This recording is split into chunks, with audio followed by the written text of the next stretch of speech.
துரோகத்துக்கு பல ரிலேட்டட் சொற்கள் வரும். ஒரு மனிதனை நீங்க ரிலேட்டட் ஆக்க போனா இந்த மனிதனை நம்ம ரிலேட்டட் ஆக்கலாம். இவ்வளவு எல்லாம் சொல்லி காசாவை வாங்குவேன், காசாவை அது செய்வேன், காசாவில் இருக்கிற ஆக்களை ஜோர்தானுக்கு அனுப்புவேன், எகிப்துக்கு அனுப்புவேன், அவங்க எடுத்து தான் ஆகணும், இது எல்லாம் பேசினார்ல. கடைசியில் என்ன சொல்றாரு தெரியுமா? ஆனா இதெல்லாம் என் சொந்த கருத்து அப்படிங்கிறாரு. இது அமெரிக்க கவர்மெண்ட்டுடைய கருத்து அல்ல, என் சொந்த கருத்து அப்படிங்கிறாரு. அதுல அவர் என்ன சொல்றாருன்னா, கடைசியில நம்ம போய் பாலஸ்தீன விடுதலை அமைப்பிட்ட சரண்டர் ஆகித்தான் பணைய கைதிகளை கொண்டு வர்றமே தவிர 1.5 ஆண்டு யுத்தத்தில் நம்ம எதையுமே கொண்டு வர முடியல. எனவே மீண்டும் மீண்டும் யுத்தம் செய்து இருக்கிறவங்களை கொண்டு போட்டு பாலஸ்தீன மக்களையும் கொண்டு நம்ம மக்களையும் கொலை செய்வதால் எந்த நலவும் இல்லை. இன்றைக்கு நடக்கக்கூடிய பல முக்கியமான நிகழ்வுகளில் ஒரு செய்தியாக இந்த செய்திகள் மாறி இருக்கிறது. என்ன நடக்க போகிறது என்கிற பரபரப்பான ஒரு சூழல் இருக்கிறது. ஏன்னா காசா விற்பனைக்கு அல்ல என்கிற ஒரு தலைப்பிட்டு ஒரு அறிக்கையை வெளியிட்டிருக்கிறார்கள். அதில் அவங்க என்ன சொல்றாங்கன்னு சொன்னா,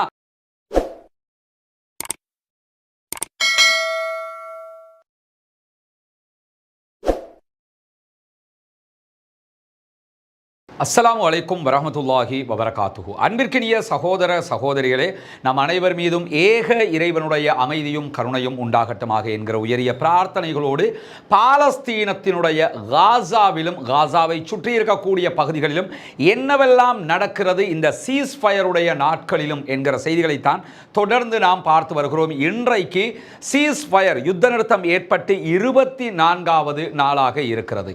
நமக்கெல்லாம் தெரியும், நேற்று இரவு திடீரென பாலஸ்தீன விடுதலை அமைப்பை சேர்ந்தவர்கள் சீஸ்ஃபயர் ஒப்பந்தத்தின் அடிப்படையில் பணைய கைதிகள் விடுதலை நடைபெற்று வந்த நிலையில் 5ஆம் கட்ட விடுதலைக்கு பிறகு 6ஆம் கட்ட பணைய கைதிகள் விடுதலையை நாங்கள் நடைமுறைப்படுத்த மாட்டோம், அத்தனையையும் இடைநிறுத்துகிறோம் என்று அதிரடியாக அறிவித்திருக்கிறார்கள். இந்த அறிவிப்பை தொடர்ந்து அமெரிக்க ஜனாதிபதி டொனால்ட் ட்ரம்ப் எதிர்வருகிற சனிக்கிழமைக்குள்ளாக சொன்னபடி நீங்கள் பணைய கைதிகளை விடுதலை செய்யாவிட்டால் கண்டிப்பாக காசா நரகமாகும் என்கிற தன்னுடைய வாதத்தை மீண்டும் நிறுவி இருக்கிறார். இப்படியான நேரத்தில் தான் இஸ்ரேலுடைய வலதுசாரி கட்சிகளைச் சேர்ந்த மிக முக்கியமான இனவாதம் பேசுகிற அமைச்சராக அறியப்படுகிற இத்தாமர் பென் கிவிர் இன்றைக்கு வெளியிட்டிருக்கக்கூடிய அறிக்கையில் உடனடியாக சீஸ்ஃபயர் டீல கேன்சல் பண்ணுங்க, எக்காரணம் கொண்டும் நாம் இனிமேல் சமாதான உடன்படிக்கையில் இருக்கக்கூடாது, யுத்தம் தான் செய்ய வேண்டும் என்று வலியுறுத்தி இருக்கிறார். இப்படியான கருத்துக்கள் வெளியாகி கொண்டிருக்கும் போது எனக்கு பின்னால் இருக்கக்கூடிய புகைப்படத்தை நீங்கள் பார்க்க முடியும். இன்றைய தினம் பெஞ்சமின் நெதன்யாகு இஸ்ரேலுடைய பிரதமருடைய தலைமையில் அவசரமான கேபினட் மீட்டிங் கூட்டப்பட்டிருக்கிறது. அந்த கூட்டம் கூட்டப்பட்டிருக்கக்கூடிய நேரத்தில் ஜெருசலத்தில் அந்த மீட்டிங் நடக்கக்கூடிய அலுவலகத்துக்கு வெளியில தான் இந்த போராட்டம் நடைபெறுகிறது. இந்த போராட்டத்தினுடைய ஒரு புகைப்படத்தை தான் நம்ம இங்கே காட்டியிருக்கிறோம். நிறைய புகைப்படங்களும் வீடியோக்களும் இன்றைக்கு வெளியாகி கொண்டிருக்கிறது. பாலஸ்தீனத்தினுடைய இந்த சீஸ்ஃபயர் டீலை எக்காரணம் கொண்டும் இஸ்ரேல் உடைக்கக்கூடாது, தொடர்ந்து பணைய கைதிகள் விடுதலைக்கு ஒத்துழைப்பு வழங்க வேண்டும் என்று சொல்லி இஸ்ரேலிய மக்கள் வீதியில் இறங்கி போராட ஆரம்பித்திருக்கிறார்கள். இன்றைக்கு நடக்கக்கூடிய பல முக்கியமான நிகழ்வுகளில் ஒரு செய்தியாக இந்த செய்திகள் மாறி இருக்கிறது. என்ன நடக்க போகிறது என்கிற பரபரப்பான ஒரு சூழல் இருக்கிறது. ஏன்னா உலகத்திலேயே மிக பவர்ஃபுல்லான ஒரு ராணுவமாக செயல்பட்டது இஸ்ரேலிய ராணுவம். இந்த யுத்தத்தில் 1.5 ஆண்டுகளாக அவர்கள் சொன்ன எதையும் சாதிக்க முடியாமல் கடைசியில் சமாதான உடன்படிக்கைக்கு வந்திருந்தார்கள். இந்த மாதிரியான நேரத்தில் வேர்ல்டு நம்பர் 1 மிலிட்டரியாக இருக்கக்கூடிய அமெரிக்காவினுடைய மிலிட்டரியை வச்சுக்கிட்டு மிரட்டிக்கிட்டு இருக்கிறாரு டொனால்ட் ட்ரம்ப். அந்த மிரட்டலுக்கெல்லாம் அடிபணியாமல் மீண்டும் பதிலடியை கொடுத்திருக்கிறது பாலஸ்தீன விடுதலை அமைப்பு. வெறும் பேச்சில் பதிலடியை கொடுக்காம எந்த ஒரு கேப்டிவ் டீல்ஸை நாங்கள் பண்ண முடியாது, பணைய கைதிகளை விடுதலை பண்ண முடியாது, நம்ம பேசி தீர்த்துக்கிறோம், இல்லைன்னா நடக்கிறது நடக்கட்டும்ங்கிற விதமான முடிவை எடுத்திருக்கிறார்கள். இதுதான் இன்றைக்கு முழுவதும் இருக்கக்கூடிய தலைப்பு செய்திகளாக மாறி இருக்கிறது. இப்படியான நேரத்தில் இன்றைக்கு பாலஸ்தீன விடுதலை அமைப்பினர் வெளியிட்டிருக்கக்கூடிய ஒரு அறிக்கையில் என்ன சொல்லியிருக்கிறாங்கன்னு சொன்னா, வன்முறையின் மொழிக்கு எந்த மரியாதையும் இல்லை என்கிற வார்த்தையை பயன்படுத்தி இருக்கிறார்கள்.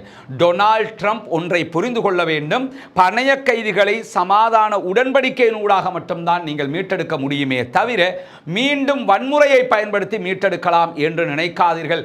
வன்முறை என்கிற மொழிக்கு எங்களிடத்தில் மரியாதை இல்லை. எனவே நீங்கள் எவ்வளவு தாக்குதல்களை நடத்தினாலும் நாங்கள் பதிலடி தாக்குதல்களை நடத்துவோம். தாக்குதல் நடத்துவதை கொண்டு உங்களுடைய பணைய கைதிகளை நீங்கள் மீட்டெடுக்க முடியாது என்பதை புரிந்து கொள்ள வேண்டும் என்கிற செய்திகளையும் இன்றைக்கு பாலஸ்தீன விடுதலை அமைப்பினர் இப்படியான அறிவித்தலை விடுத்திருக்கக்கூடிய நிலையில் இஸ்ரேலுடைய முன்னாள் தேசிய பாதுகாப்பு தலைவராக செயல்பட்ட ஜியோரா ஐலாண்ட் என்பவர் இன்றைக்கு ஒரு முக்கியமான அறிக்கை வெளியிட்டிருக்கிறார். அதில் அவர் என்ன சொல்றாருன்னு கேட்டா, பாலஸ்தீன விடுதலை அமைப்பு தன்னுடைய இலக்குகளை அடைந்திருக்கிறது, இஸ்ரேல் தன்னுடைய இலக்குகளை அடையவில்லை என்று பச்சாத்தாபமாக கைசேதப்பட்டு அவர் பேசியிருக்கிறார். அதில் அவர் என்ன சொல்றாருன்னா, கடைசியில் நம்ம போய் பாலஸ்தீன விடுதலை அமைப்பு சரண்டர் ஆகித்தான் பணைய கைதிகளை கொண்டு வர்றமே தவிர 1.5 ஆண்டு யுத்தத்தில் நம்ம எதையுமே கொண்டு வர முடியல. எனவே மீண்டும் மீண்டும் யுத்தம் செய்து இருக்கிறவங்களை கொண்டு போட்டு பாலஸ்தீன மக்களையும் கொண்டு நம்ம மக்களையும் கொலை செய்வதால் எந்த நலவும் இல்லை. அவர்கள் சொல்வதை போல நீங்கள் ஒரு சமாதான உடன்படிக்கையின் ஊடாக தான் இதை வென்றெடுக்க முடியும், இல்லாவிட்டால் அந்த மக்களுடைய உயிரையும் பாதுகாக்க முடியாது என்று சொல்லிவிட்டு இஸ்ரேலை பொறுத்தவரையில் பாலஸ்தீன விடுதலை அமைப்பை அகற்றவும் முடியாது, குடியேறக்கூடிய இஸ்ரேலியர்களுக்கு பாதுகாப்பு வழங்கவும் முடியாது என்கிற செய்திகளையும் அவர் இன்றைக்கு தெரிவித்திருக்கிறார். இப்படியான நிலையில தான் இந்த போர் நிறுத்த ஒப்பந்தத்தில் நாங்கள் கைதிகளை பணைய கைதிகளை பரிமாற்றம் செய்ய முடியாது என்று பாலஸ்தீன விடுதலை அமைப்பு அறிவித்ததற்கான காரணத்தை இன்னும் கொஞ்சம் விரிவாக நம்ம பார்த்துக்க முடியும். இந்த புகைப்படத்தில் நீங்க பார்த்தீங்கன்னா இஸ்ரேல் என்ன செய்கிறது என்பது திட்ட தெளிவாக காட்டப்பட்டிருக்கிறது. அதாவது இஸ்ரேல் என்ன செய்றாங்கன்னா, பாலஸ்தீன மக்கள் மீது தொடர்ந்து ட்ரோன் தாக்குதல்களை நடத்துகிறார்கள், அதே போன்று துப்பாக்கி சூடுகளையும் நடத்துகிறார்கள். அல் ஜசீரா வெளியிட்டிருக்கக்கூடிய ஒரு மிக தெளிவான ஒரு தொகுப்பாக இது இருக்கிறது. அதே மாதிரி என்னன்னு கேட்டா, அவர்கள் காசாவுக்குள்ள அந்த கட்டிட இடுபாடுகளை அகற்றுவதற்காக சட்டப்படி சீஸ்ஃபயர் டீல் பிரகாரம் ஒப்பந்த பிரகாரம் உள்ளே அனுப்ப வேண்டிய ஹெவியான எக்யூப்மெண்ட்ஸ்கள் எதையுமே அனுப்பாமல் இருக்கிறார்கள். புல்டோசர்கள், அந்த கட்டிடங்களை எல்லாம் துப்புரவு பண்ணி உள்ள இருக்கக்கூடிய ஜனாசாக்களை எல்லாம் மீட்டெடுக்கணுமா இல்லையா, அதற்கான எக்யூப்மெண்ட்ஸ்களை உள்ள அனுப்புறதுக்கு தடை விதிக்கிறாங்க. இதுவும் இந்த பணைய கைதிகள் பரிமாற்றத்தை பாலஸ்தீன விடுதலை அமைப்பு இடைநிறுத்துவதற்கான காரணமாக ஒன்றாக பேசப்படுகிறது. அதே மாதிரி ஒரு நாளைக்கு 600 ட்ரக்குகள் மனிதாபிமான உதவிகளை எடுத்துக்கொண்டு உள்ளே வர வேண்டி இருக்கிறது. அவற்றை தடுத்து கொண்டிருக்கிறது இஸ்ரேல். எனவே நாங்கள் இந்த ஒப்பந்தத்தின் பிரகாரம் பணைய கைதிகளை தர முடியாது என்கிறார்கள். அதே நேரத்தில் இந்த ஒப்பந்தத்தின் பிரகாரம் முதல் கட்டத்தில் 2 லட்சம் டென்ட்டுகள் உள்ள வர வேண்டி இருக்கிறது. டென்ட்னு சொன்னா இந்த மாதிரி இருக்கும், அங்க காசா மக்களுக்கான இடம்பெயரக்கூடிய மக்களுக்கு அமைக்கப்படக்கூடிய டென்ட்டுகள் இங்க நீங்க பாக்குறீங்க. இந்த மாதிரி டென்ட்டுகள் இவர்கள் ஒரு 30 டென்ட் இருக்கலாம். இந்த மாதிரி டென்ட்டுகள்ல 2 லட்சம் டென்ட்டுகள் வர வேண்டி இருக்கிறது. அந்த 2 லட்சம் டென்ட்டுகளை வரவிடாம தடுத்துக்கிட்டு இருக்கிறாங்க என்கிற குற்றச்சாட்டு முன்வைக்கப்பட்டிருக்கிறது. அதே நேரம் ஒவ்வொரு நாளும் மினிமம் 50 பேஷண்ட்டுகள் காசாவில் இருந்து வெளிநாடுகளுக்கு, ஈஜிப்டுக்கு, கத்தாருக்கு, அங்கெல்லாம் மருத்துவத்திற்காக அனுப்பப்பட வேண்டும் என்கிற நிலை இருந்தும் அவற்றையும் அனுப்புவதற்கு தாமதிக்கிறார்கள், அனுமதி தராமல் இருக்கிறார்கள் என்கிற குற்றச்சாட்டுகளை தான் பாலஸ்தீன விடுதலை அமைப்பினர் முன்வைத்திருக்கிறார்கள். இந்த நிலையில தான் இன்றைக்கு மிக முக்கியமான பல செய்திகள் வெளியாகி இருக்கிறது. குறிப்பாக அமெரிக்க ஜனாதிபதி டொனால்ட் ட்ரம்ப் என்ன பண்றாருன்னு சொன்னா, திரும்ப திரும்ப நாங்கள் காசாவை கைப்பற்றுவோம், காசா எங்களுக்கு தான், காசாவில் ஒரு டூரிஸ்ட் பிளேஸாக அதை மாற்றுவோம் என்கிற செய்திகளை சொல்லிக் கொண்டிருக்கும் போது பாலஸ்தீன விடுதலை அமைப்பு அதற்கு இன்றைக்கு ஒரு பதில் என்ன சொல்லியிருக்கிறாங்கன்னா, காசா விற்பனைக்கு அல்ல என்கிற ஒரு தலைப்பிட்டு ஒரு அறிக்கையை வெளியிட்டிருக்கிறார்கள். அதில் அவங்க என்ன சொல்றாங்கன்னு சொன்னா, டொனால்ட் ட்ரம்பினுடைய அறிக்கைகளும் பேச்சுக்களும் அபத்தமானது, அதே போன்று அறியாமையினுடைய பிரதிபலிப்பு. அவருக்கு வரலாறு தெரிஞ்சா இப்படி எல்லாம் பேச மாட்டாரு. அதே நேரத்தில் காசாவை பொறுத்தவரையில வாங்குறதுக்கும் விற்கிறதுக்கும் இதென்ன ரியல் எஸ்டேட் பிசினஸ் ஆண்டு கேட்கிறாங்க. அவங்க நியாயமான கேள்வி தானே. ரியல் எஸ்டேட் ஒரு நாட்டை போய் நாங்கள் கைப்பற்றிக்கிறோம், நாங்கள் அதை பண்ணுவோம், இதை பண்ணுவோம் யாராவது சொல்றாங்கன்னா அது ரியல் எஸ்டேட் பிசினஸ் அல்ல. எனவே அப்படி சொல்லக்கூடாது, அதை நாங்கள் ஏற்றுக்கொள்ள முடியாது என்கிற செய்தியையும் இன்றைக்கு பாலஸ்தீன விடுதலை அமைப்பினர் வெளியிட்டிருப்பது மட்டுமல்லாமல், பாலஸ்தீன மக்கள் இடப்பெயர்வுகளை முறியடிப்பார்கள், ஒருபோதும் அதை ஏற்றுக்கொள்ள மாட்டார்கள் என்கிற செய்திகளையும் சொல்லியிருக்கிறார்கள். நேற்றைய தினம் என்ன பண்ணாருன்னா, பாலஸ்தீனம் சம்பந்தமாக மீண்டும் லூசியானாவில் வச்சு அமெரிக்க ஜனாதிபதி டொனால்ட் ட்ரம்ப் செய்தியாளர்கள்ட்ட பேசும்போது, காசாவை வாங்கி சொந்தமாக வைத்திருப்பதில் நான் உறுதியாக இருக்கிறேன் என்கிற செய்தியை சொல்லியிருந்தார். அந்த செய்தி தான் மீண்டும் பரபரப்பாக மாறி இருக்கிறது. அது மட்டுமல்லாமல், நாங்கள் காசாவை கட்டி எழுப்பியே தீர்வோம், அதனுடைய பகுதிகளை டெவலப் பண்ணுவதற்கு மத்திய கிழக்கு நாடுகளுடைய உதவிகளை எடுப்போம், அவர்களுக்கு பிரித்து கொடுப்போம் என்று வேற சொல்லியிருந்தார். காசாவை நாங்கள் தான் வச்சுக்கிறோம், ஆனால் வடக்கு காசா குவைத்து எடுத்து அதை கட்டி தந்துருங்க, தெற்கு காசா அதை சவுதி எடுத்து கட்டி தந்துருங்க, இப்படி ஒவ்வொரு பகுதிகளுக்கும் நாங்கள் பிரித்து கொடுப்போம், என்கிற கருத்துக்களை லூசியானாவில் வச்சு விமானத்தில் ஏறுகிற நேரத்தில் அமெரிக்க ஜனாதிபதி தெரிவித்திருந்தார். இப்படி தெரிவித்திருந்த நிலையில தான் தற்போது வெளியாகி இருக்கக்கூடிய செய்திகளின் பிரகாரம் அதற்கு எதிராக பல பேர் மீண்டும் கண்டனங்களை தெரிவித்து வருகிறார்கள். பாலஸ்தீனத்திற்கான ஐநாவினுடைய சிறப்பு தூதராக செயல்படக்கூடிய பிரான்சிஸ்கா அல்பானிஸ் இன்றைக்கு வெளியிட்டிருக்கக்கூடிய அறிக்கையில் என்ன சொல்றாங்கன்னா, ட்ரம்பினுடைய இந்த திட்டம் முட்டாள்தனமானது, சட்டவிரோதமானது என்று கண்டித்திருக்கிறார். ட்ரம்பினுடைய இந்த திட்டம் இன சுத்திகரிப்பை விட மோசமானது, இது கட்டாய இடப்பெயர்வு என்பதையும் சுட்டிக்காட்டியிருக்கிறார் பிரான்சிஸ்கா அல்பானிஸ் என்கிற காசாவுக்கான ஐநாவினுடைய சிறப்பு தூதர். அதை சொல்லுகிறவர் தொடர்ந்து பேசும்போது என்ன சொல்றாருன்னா, சர்வதேச நாடுகளில் 193 நாடுகள் இருக்கிறது. இந்த 193 நாடுகளும் அமெரிக்கா எதை விரும்புகிறதோ அவற்றை புறக்கணிப்பதற்கான நேரம் இது. அனைத்து நாடுகளும் அமெரிக்காவினுடைய இந்த வாதத்தை புறக்கணிக்க வேண்டும். இன்னைக்கு நீங்க காசாவை அமெரிக்கா எடுக்கட்டும்னு விட்டுட்டீங்கன்னா நாளைக்கு உங்க ஊரை வந்து எடுப்பாங்க. சொல்றாருல, கிரீன்லாந்தை பிடிப்பேனுங்கிறாரு, பனாமாவை பிடிப்பேனுங்கிறாரு, கனடாவையே அமெரிக்காவினுடைய ஒரு மாநிலமா அறிவிப்பேங்கிறாரு. இந்த மாதிரி எல்லாம் சொல்றாரு. அதை வச்சு தான் அவங்க சுட்டி காட்டி இருக்கிறாங்க. இப்படி கருத்துக்கள் வருகிற நேரத்தில் நம்ம தொடர்ந்து சொல்ற ஒரு விஷயம் தான், அமெரிக்க ஜனாதிபதி டொனால்ட் ட்ரம்ப் நமக்கு எக்ஸ்பெக்ட் பண்ண முடியாம இருக்குது. அவர் எப்படி கணிக்க முடியாமல் இருக்கும். எந்த ஒரு ஆய்வாளரும் இந்த கருத்தை தான் சொல்லுவாங்க. அதுக்கு காரணம் என்னன்னா, அது அவருடைய டேலண்ட் அர்த்தம் இல்லை. யாரை கணிக்க முடியாது.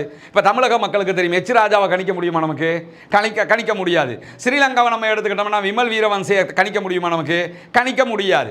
சில பேர் இருப்பாங்க, அது என்னன்னா இப்ப சொல்லிட்டு நான் எங்க சொன்னேன் அப்படின்னு கேட்பாங்க. எச் ராஜா கேட்பார்ல அப்படின்றவார்ல, அது மாதிரி சில பேர் இருப்பாங்க. அந்த லிஸ்ட்ல இருக்கக்கூடிய ஒருத்தர் தான் டொனால்ட் ட்ரம்ப். நிறைய கண்டென்ட் தந்துகிட்டே இருப்பாரு. ஆனா இதுல நம்ம கவனிக்க வேண்டிய விஷயம் என்னன்னு கேட்டா, டொனால்ட் ட்ரம்பினுடைய இந்த கருத்துக்களை நமக்கு எக்ஸ்பெக்ட் பண்ண முடியாம இருக்கு. காரணம் என்னன்னா, இவ்வளவு எல்லாம் சொல்லி காசாவை வாங்குவேன், காசாவை அது செய்வேன், காசாவில் இருக்கிற ஆக்களை ஜோர்தானுக்கு அனுப்புவேன், எகிப்துக்கு அனுப்புவேன், அவங்க எடுத்து தான் ஆகணும், இதெல்லாம் பேசினார்ல. கடைசியில் என்ன சொல்றாரு தெரியுமா? ஆனா இதெல்லாம் என் சொந்த கருத்து அப்படிங்கிறாரு. இது அமெரிக்க கவர்மெண்ட்டுடைய கருத்து அல்ல, என் சொந்த கருத்து அப்படிங்கிறாரு. அமெரிக்க கவர்மெண்ட்ல இவரே நியமிச்ச மத்திய கிழக்குக்கான தூதுவர்கள் என்ன செய்யறாங்கன்னா, இந்த முதல் கட்ட பேச்சுவார்த்தை முடியணும், இரண்டாம் கட்ட முடியணும், மூணாம் கட்ட முடியணும், சமாதான உடன்படிக்கை தொடரணும்னு சொல்லிக்கிட்டு இருக்கிறாங்க. இவருடைய ஊடக பேச்சாளர் என்ன சொல்றாருன்னா, அவர் டொனால்ட் ட்ரம்ப் சொல்றது அதுவல்ல இதுன்னு சொல்லி விளக்கம் சொல்லிக்கிட்டு இருக்கிறாரு. இது தொடர்ந்து இப்படியான கருத்துக்களை இவர் சொல்லி வர்றதை நம்ம கவனிக்க முடியும். இந்த மாதிரியான நேரத்தில் தான் மீண்டும் டொனால்ட் ட்ரம்ப் என்ன சொல்றாருன்னா, காசாவுடைய மக்களை ஜோர்தானும் எகிப்தும் எடுத்துக்கொள்ளல என்று சொன்னா அவர்களுக்கான உதவிகளை எல்லாம் நான் எடுத்துவேன் என்று சொல்லியிருக்கிறார். பத்திரிகையாளர்கள் என்ன கேட்டாங்கன்னு சொன்னா, இப்ப உங்களை சந்திக்கிறதுக்காக ஜோர்தானுடைய மன்னர் 2ஆம் அப்துல்லா வர்றாரு, அவரை நீங்க எப்படி ஹேண்டில் பண்ண போறீங்க, அவருக்கு விருந்து கொடுக்க போறீங்க, அது வேற விஷயம். அவரை நீங்க எப்படி நம்ப வைப்பீங்க, இந்த விவகாரத்துக்கு ஏற்றுக்கொள்ள வைப்பீங்கன்னு சொல்லும்போது, அவர் காசா மக்களை எடுப்பாரு, டோன்ட் வரி, நம்ம சொன்னா அவர் கேட்பாரு அப்படின்னு சொல்றாரு. ஆனா உண்மை நிலை என்னன்னு கேட்டா, ஜோர்தான் மன்னரை நினைச்சாலும் பெரியதொரு இக்கட்டு இருக்கிறது. ஒரு பக்கம் வெஸ்ட் பேங்க்ல இருந்து வரக்கூடிய மக்கள் 20 லட்சம் பேர் ஆல்ரெடி அவங்க வச்சுக்கிட்டு இருக்கிறாங்க. இந்த மக்கள் அவங்க எடுத்தாங்கன்னா அடுத்ததாக ஜோர்தானுடைய நிலப்பரப்புகளை கைப்பற்றுவதற்கு இஸ்ரேல் தயாராக இருக்கிறது. அப்படி கைப்பற்ற வருகிற நேரத்தில் அடுத்தது என்ன, இங்க இருக்கிற பிரச்சனைனா காசாவை விட்டு கொடுத்தா மற்ற நாடுகளையும் இதே மாதிரி பிடிப்பாங்க. அப்ப என்ன பண்றது, ஒவ்வொரு நாடும் இப்படி விட்டு கொடுத்துக்கிட்டு இருக்க முடியுமா என்பதுதான் அரபு நாடுகளுடைய மிக முக்கியமான விவகாரமாக இருக்கிறது. அதனால் இந்த பிரச்சனை ஒரு சிக்கலான பிரச்சனையாக மாறி இருக்கிற அதே நேரம் இன்றைக்கு எகிப்தினுடைய ஜனாதிபதி அப்துல் ஃபத்தா சிசியும் ஒரு முக்கியமான கருத்தை தெரிவித்திருக்கிறார். அதில் அவர் என்ன சொல்றாருன்னு சொன்னா, பாலஸ்தீன மக்களுடைய இடப்பெயர்வு இல்லாமல் காசாவை டெவலப் பண்ணணும்ங்கிறதுல நாங்கள் உறுதியா இருக்கிறோம். பாலஸ்தீன மக்கள் பாலஸ்தீனத்தில் தான் இருப்பாங்க, காசாவில் தான் இருப்பாங்க, காசாவை டெவலப் பண்ணி கொடுப்போம், அந்த விவகாரத்தில் தான் நாங்கள் உறுதியாக இருக்கோம். அவர்களுடைய நிலத்தில் வாழ்வதற்கும் அவர்களுடைய நிலங்களை புனரமைப்பு செய்வதற்குமான உரிமை அவர்களுக்குத்தான் இருக்கிறது. 1979 இஸ்ரேலை ஒரு நாடாக அங்கீகரித்திருக்கிறது ஈஜிப்ட். அமெரிக்காவினுடைய துணை கொண்டுதான் அது நடந்தது. அப்படி அங்கீகரித்த ஒரு நாடு தான் தற்போது எக்காரணம் கொண்டும் காசா மக்களை எங்க நாட்டுக்கு எடுக்க முடியாது, அவர்கள் அந்த நாட்டில் தான் இருக்க வேண்டும் என்கிற திட்டவட்டமான அரபு நாடுகளுடைய கொள்கையை மிக தெளிவாக சொல்லி இருக்கிறார்கள். அப்துல் ஃபத்தா சிசி எல்லாம் வளமல் இப்படி சொல்ல மாட்டாரு. ஆனா இப்ப சொல்றதுக்கான காரணம் என்னன்னா, பெரிய அண்ணன் ரெடியா இருக்கிறாரு. சவுதி அரேபியா கொஞ்சம் பிடியா நிக்கிறதுனால இவங்க ஒழுங்கா இருந்துட்டாங்கன்னா மிச்சம் எல்லாருமே நிற்பாங்க. அவங்க பிடியா நிற்கிறாங்க, அதனால தான் மற்ற அத்தனை பேரும் இழுபட்டு வந்துகிட்டு இருக்கிறாங்க. அந்த அடிப்படையில் தான் இன்றைக்கு அப்துல் ஃபத்தா சிசியும் இந்த செய்தியை சொல்லி இருக்கிறார். நிலைமை இப்படி இருக்கிற போது சிரியாவில் ஒரு பிரச்சனை நடந்துச்சு, எல்லாருக்கும் நினைவு இருக்கும். சிரியாவில் அசாத் வெளியேற்றப்பட்டு புதிய அரசாங்கம் அமைக்கப்பட்டது, புதிய பிரதமர் உருவாக்கப்பட்டார். அதனுடைய புதிய ஜனாதிபதியாக கிளர்ச்சி படையினுடைய தளபதியாக செயல்பட்ட அகமது அல் ஷாரா தான் தற்போது செயல்பட்டு வருகிறார். அரபு நாடுகளுக்கெல்லாம் சுற்றுப்பயணம் மேற்கொள்றாரு, ஆதரவை திரட்டிக்கிட்டே இருக்கிறாரு. அகமது அல் ஷாரா. இந்த கொடியை கூட பார்த்தா உங்களுக்கு தெரியும், இது ஏற்கனவே இருந்த சிரியாவினுடைய கொடி கிடையாது. அகமது அல் ஷாராவினுடைய புரட்சிப்படையினுடைய கொடிதான் தற்போது சிரியாவினுடைய கொடியாக மாற்றம் பெற்றிருக்கிறது. இந்த நிலையில் காசா தொடர்பாக எந்த கருத்துக்களையுமே சிரியா சொல்லாமல் இருந்து வந்தது. திடீரென்று அகமது அல் ஷாரா மிக தெளிவான ஒரு அறிக்கையை வெளியிட்டு இருக்கிறார். அதுதான் இன்னைக்கு ஹைலைட்டடான இன்னொரு விஷயமாக இருக்கிறது. அதில் அவர் என்ன சொல்றாருன்னு கேட்டா, காசா பற்றிய டொனால்ட் ட்ரம்பினுடைய திட்டம் மிக கடுமையான குற்றம், அது தோல்வி அடையும், அதை நாங்கள் ஒருபோதும் ஏற்றுக்கொள்ள முடியாது என்பதை அகமது அல் ஷாராவும் இன்றைக்கு வெளிப்படையாக பேசியிருக்கிறார். எந்த ஒரு சக்தியாலும் காசாவினுடைய மக்களை அவர்களுடைய மண்ணிலிருந்து விரட்ட முடியாது என்பதை நான் ஆழமாக நம்புகிறேன் என்கிறார் அகமது அல் ஷாரா. அது மட்டுமல்லாமல் பல நாடுகள் இதற்கு முன்பதாக இதை செய்வதற்கு முன்வந்தன, அவை அத்தனையும் தோல்வி அடைந்திருக்கிறது.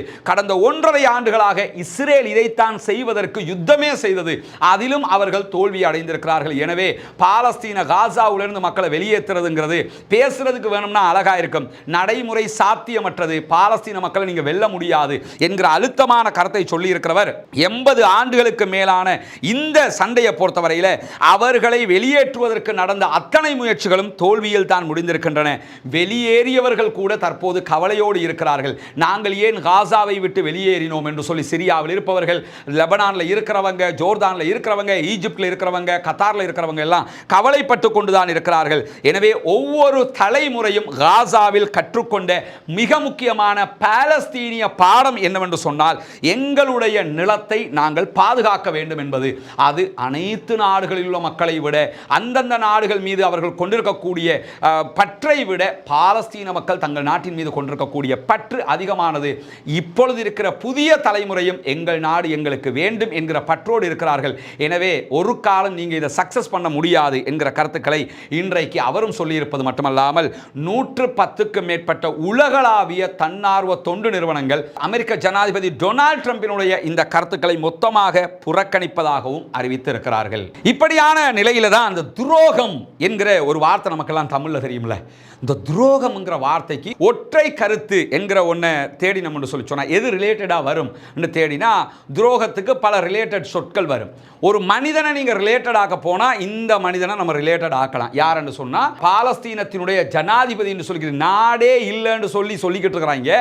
அப்படிப்பட்ட ஒரு இடத்துல ஒரு நகராட்சி அல்லது மாநகராட்சியை விட பவர் குறைந்த ஒரு பவரில் இருந்துக்கிட்டு நான் தான் ஜனாதிபதினு சொல்லி கொண்டிருக்கக்கூடிய PA என்கிற பாலஸ்டைன் அத்தாரிட்டியினுடைய தலைவராக இருக்கக்கூடிய மஹமூத் அப்பாஸ். நம்ம ஏற்கனவே சொல்லியிருக்கிறோம், இந்த PA பாலஸ்டைன் அத்தாரிட்டி என்கிறத நீங்கள் எப்படி புரிஞ்சுக்கிறோம்னா, ஒரு சென்னை மாநகராட்சி அளவுக்கு கூட கிடையாது, சென்னை மாநகராட்சியினுடைய பலம் கூட கிடையாது, கொழும்பு நகரசபையினுடைய பலம் கூட அவங்களுக்கு கிடையாது. கொழும்பு நகரசபையை நம்ம எடுத்துக்கிட்டோம்னா எந்த அளவுக்கு அதுக்கு பவர் இருக்குதுன்னு சொல்லி சொன்னால், கொழும்பு நகர சபைக்கு இருக்கக்கூடிய பவர் கூட இவங்களுக்கு உண்மையிலே கிடையாது. இருக்கிற அந்த பவரை பயன்படுத்திக்கிட்டு என்ன கூத்தெல்லாம் போடுறாருன்னா, இன்னைக்கு ஒரு வேலையை செஞ்சிருக்கிறார். என்னன்னா, யாராவது பாலஸ்தீனத்தில் ஒரு சட்டம் இருக்கிறது, என்ன சட்டம்னு சொன்னா, யாரையாவது இஸ்ரேல் கைது செஞ்சுட்டு போயிட்டாங்கன்னா அவர்களுடைய குடும்பங்களுக்கு நஷ்ட ஈடை பாலஸ்தீன அதிகார சபை கொடுக்க வேண்டும். பிடிச்சிட்டு போயிட்டாங்க, குடும்பத்தை பாதுகாக்கிறதுக்கு யாரும் இல்லை, இவங்க பணம் கொடுக்கணும், அவங்களுக்கு ஒரு வாழ்வாதார உதவி செய்யணும் என்கிற ஒரு கட்டுப்பாட்டு சட்டம் இருக்கிறது. அதே நேரத்தில் பிடிச்சிக்கிட்டு போனவங்க மௌத்தா போயிட்டாங்க, ஜனாசாவாகத்தான் வர்றாங்கன்னு சொன்னா அவங்களுக்கு மேலதிகமாக உதவி செய்ய வேண்டும் என்கிற திட்டங்கள் இருக்கிறது. இந்த திட்டங்கள் அத்தனையையும் இன்றைக்கு ஒரு கையெழுத்திலே ரத்து செய்திருக்கிறார் மஹமூது அப்பாஸ். அதாவது அமெரிக்கா 2018 காங்கிரஸ்ல ஒரு சட்டம் கொண்டு வந்தாங்க.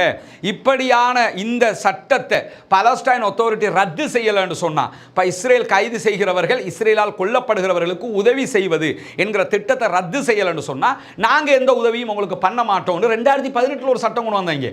2018 அந்த சட்டம் கொண்டு வந்ததுனால அமெரிக்கா தர காசு எங்களுக்கு வேணும், அதனால நாங்க இதை கேன்சல் பண்றோம்னு 2025 இன்னைக்கு கேன்சல் பண்ணியிருக்கிறாரு. சரி, 2018 இருந்து இதுவரைக்கும் எப்படி காசு போனது? அரபு நாடுகள் தானே கொடுக்குறாங்க, இனிமேலும் கொடுப்பாங்கல்ல. அதை யோசிக்காம துரோகத்தின் மறுபெயராக இருக்கக்கூடிய மொத்த உருவமாக இருக்கக்கூடிய மஹமூத் அப்பாஸ் இன்றைக்கு இப்படியான ஒரு துரோகத்தையும் செய்திருக்கிறார் என்கிற நிலையில இன்றைக்கு சற்று நேரத்துக்கு முன்பதாக மீண்டும் ஒரு அதிரடி அறிவிப்பு வெளியாகி இருக்கிறது.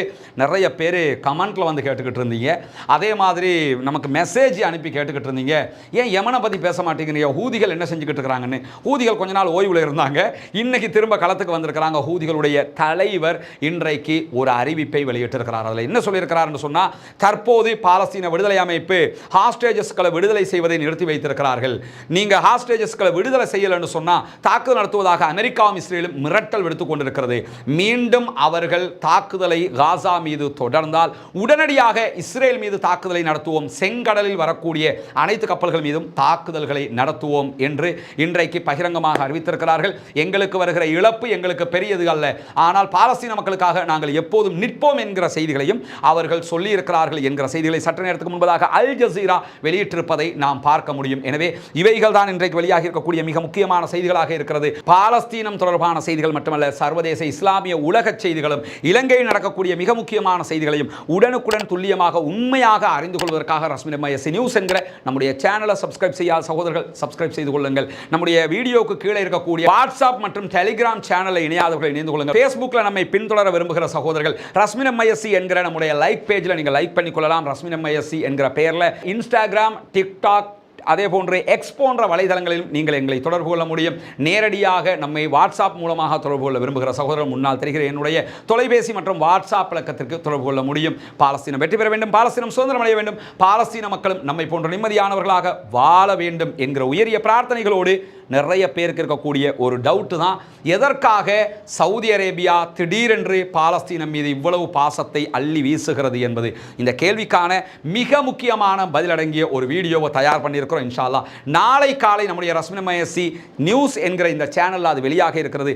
அதையும் எதிர்பார்த்து காத்திருங்கள். வாஹிர் தஅவானா அல்ஹம்துலில்லாஹி ரப்பில் ஆலமீன்.